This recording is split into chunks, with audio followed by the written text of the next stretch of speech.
মাছের রাজা ইলিশ বলে কথা। এটা যেভাবেই রান্না করা হোক না কেন খেতে কিন্তু দারুণ লাগে। হ্যালো ভিউয়ার্স, আসসালামু আলাইকুম, ওয়েলকাম টু মাই চ্যানেল কনাস কালারফুল ক্যানভাস। আজকে আমি চলে এসেছি নতুন একটা রেসিপি নিয়ে। এটা হলো ইলিশ পটল। এটা হচ্ছে দুর্দান্ত স্বাদের একটা রেসিপি। যারা একেবারেই নতুন, আমার মতো রান্না নতুন শিখেছেন তাদের জন্য, আর যারা রান্না পারেন তাদের জন্য আমার এই ভিডিও না। তো চলুন দেখা যাক পুরো প্রসেস।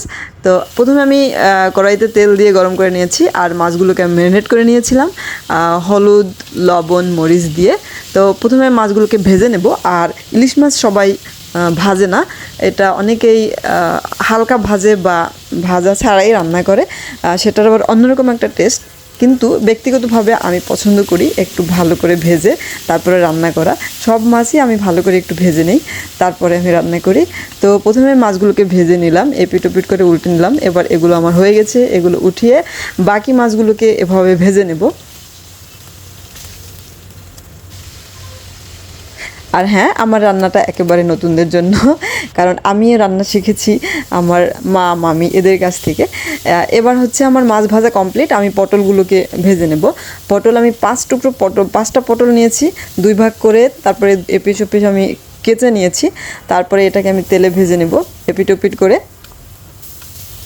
এতে কিন্তু পটলটা খেতে কিন্তু দারুণ লাগে। এই যে আমার পটল ভাজা প্রায় হয়ে গেছে।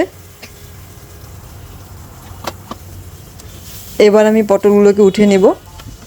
আর মাছ ভাজার যে তেলটা, আমি এই তেলটাকে ব্যবহার করব আমার রান্নার তেলের সাথে, কারণ এটাতে তরকারির স্বাদ অনেক বেড়ে যাবে।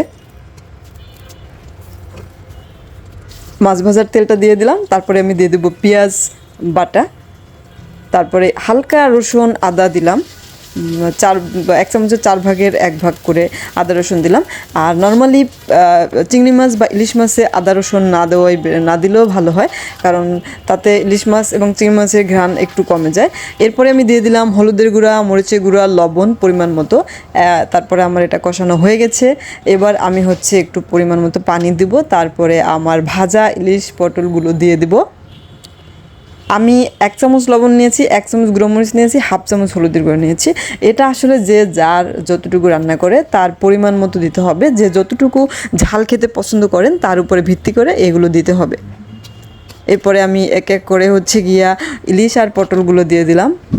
পটলগুলো চারপাশে দিয়ে দিলাম।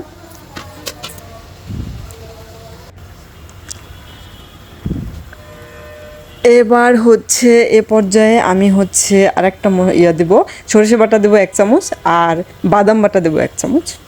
এতে আমার ইলিশ মাছের স্বাদ অনেক গুণ বেড়ে যায়। আর আমি সরষে বাটা অল্প একটু দেই, অনেকে অনেক বেশি সরষে বাটা দেয়, আমার কাছে আবার বেশি সরষে বাটা দিলে ভালো লাগে না। এবার আরও একটু জাল দিয়ে নিব।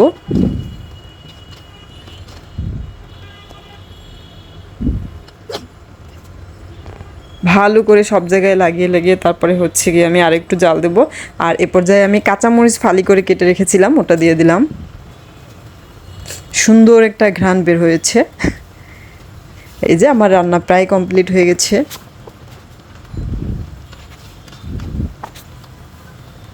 আর একটু জাল দিয়ে তারপরে আমি এটাকে উঠিয়ে নিব। আর আমার রান্নাটা সম্পূর্ণ নতুনদের জন্য, যারা এখনও রান্না শুরু করেন নাই তাদের জন্য।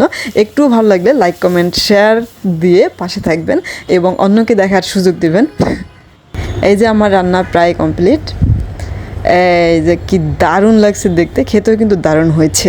Thank you so much. Allah হাফেজ, বাই বাই, টাটা।